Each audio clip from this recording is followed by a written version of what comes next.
A 24-year-old dies during an abortion in Chicago at a Planned Parenthood abortion facility. I am Matt Staver, founder and chairman of Liberty Counsel. Joining me is Matt Barber, vice president of Liberty Counsel Action. You know, of course, every day there are children that die in abortion clinics, and we don't hear the news about that. But it happens every day, one every 20 seconds, about 1.2 million to 1.5 million children a year. Every day, more than those that lost their lives in 9/11 die from abortion.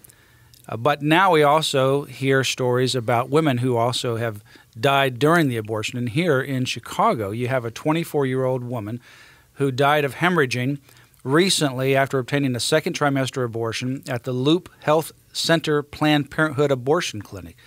This is just another tragedy of the abortion industry. Well, you know, Matt, when pro-lifers say that abortion hurts women and children, we mean that. And this is just another example of, you know, they talk about women's rights, women's reproductive freedom here. This beautiful 24-year-old woman, Tonya Reaves, went in thinking that she was just going to have a routine abortion, which is never routine. Especially a second trimester. Second trimester. This is yeah, big time here. And she goes in. She does not come out alive. The last day of her life in a Planned Parenthood. This is tragic, but it's also a travesty.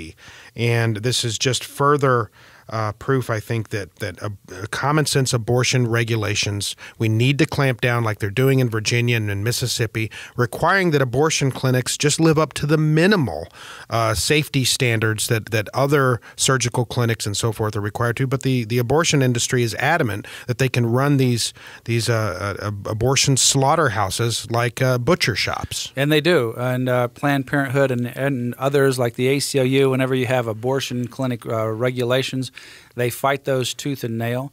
They don't want information to be given out. I know every time that we've had a parental notification, parental consent, or even an informed consent where you want the women to get certain information about the abortion before they actually have the abortion, Planned Parenthood always files lawsuits, and they're in court trying to block that information because they want a free-for-all, unregulated system where they can just go in there and take people's money, kill the lives of the unborn children, and profit off of the pain that they've caused not only these women but those who are associated with them.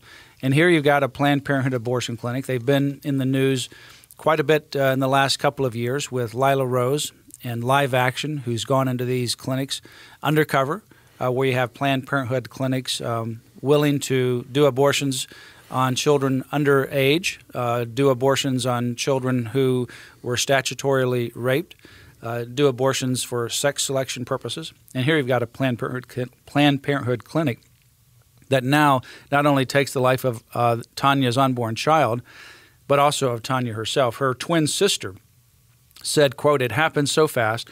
She was just fine one day, and then the next day she was gone. We're just trying to figure out what happened." Well, unfortunately for the twin sister and for Tonya, what happened is abortion, and it's the Planned Parenthood abortion clinic, and they ought to be held accountable for this tragedy. Yeah, and they cried some crocodile tears here. Planned Parenthood of Illinois said that they were, quote, "shocked and saddened upon learning of a tragic development at a nearby hospital," close quote.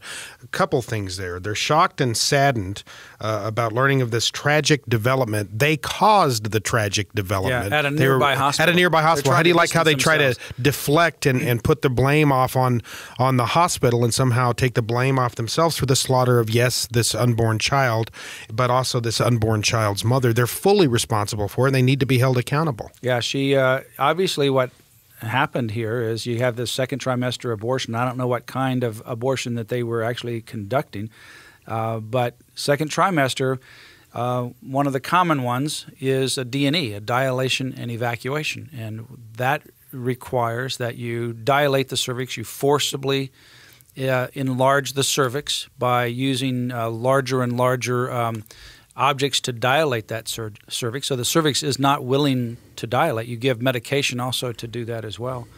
And then a doctor goes into the womb, and typically with a dilation and evacuation, you've had to either kill the child first, but more often than not, you take a forceps and you grab the child and you pull and twist. So you grab whatever you can grab, whether it's an arm, a leg, chest, whatever it is, you grab, clamp down, you pull, and you twist. And then you pull the parts out piece by piece. It's a horrible, unbelievable, barbaric kind of brutal procedure. And obviously what happened in this particular case is, we don't know the details, but if she hemorrhaged, they probably punctured her uterus, and she began bleeding. They say in here she was hemorrhaging from a dilation and evacuation abortion. So that's exactly what happened. They probably punctured her cervix, and she bled to death. I mean, this is a horrible tragedy all around. But again, it underscores the fact that in states like Mississippi right now, where the court battles, Planned Parenthood, the ACLU are waging war against the government there for trying to again impose common sense restrictions on the multi-billion-dollar abortion industry in Mississippi. Here in Virginia, Governor McDonnell signed into law the same kind of that's still up in the air. The court challenges are all ongoing, but Planned Parenthood, anytime you get a wild animal backed into a corner, they're going to panic and they're going to fight, and they're backed into a corner right now.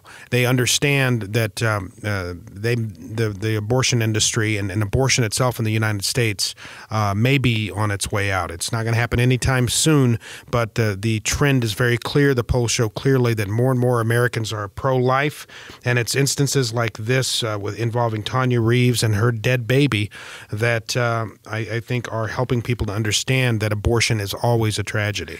It's always a tragedy, and whether you lose the life of the mother, in this particular case, you always lose the life of the child. And I don't want this statement to be taken wrong or callous. It's a tragedy, no question, that Tonya lost her life in this.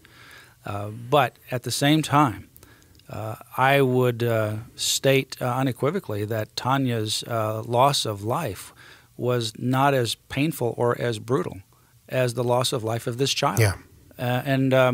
That's a reality that we need to face with. I mean, a loss of life where you are grabbed by some powerful force compared to your body.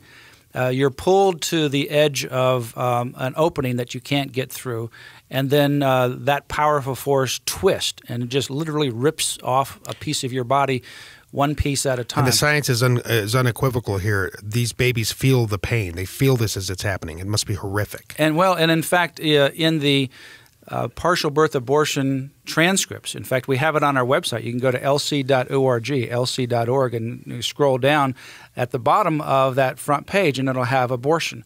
Click on that, and you'll be able to see a lot of different information about abortion. One of the things that you'll see is an actual transcript of the deposition of the doctors that ultimately invented these kinds of, or participated in these kinds of abortion procedures. And one of the things that was asked of a doctor is how this procedure happens. And he says, well, these forceps are like salad tongs. And you grab onto them and you pull, and it's fairly, simple. He doesn't use the word simple from the doctor's perspective. And the judge actually is in the process of asking questions and says, yeah, but what about the child? It feels pain. Yeah. And they said, yeah, they admits that the child feels pain. I mean, it becomes we have come to such a calloused position in this country, and 3,000 of these happen every day. I mean, with the tragedies that we've seen in Colorado with this tragedy, abortion dwarfs all of those things. And the culture of death needs to come to an end, and we need to ultimately establish a culture of life. God have mercy on our nation. The so-called phantom right to choose. Tonya Reaves chose abortion, and her choice resulted in the death of her baby and in her own death. Well, give us a call at Liberty Counsel. I think one of the things I want you to do is to pray for our country and for the horrible sins that we have committed to kill our own posterity, especially those most vulnerable and weakest among us. And obviously for Tonya's family and her twin sister, but for all of those who are affected by abortion, and it's millions of people around the country. And also do something to get involved. You can contact Liberty Counsel, 1-800-671-1776, or go to our website, lc.org. Sign up for our Liberty Alert email.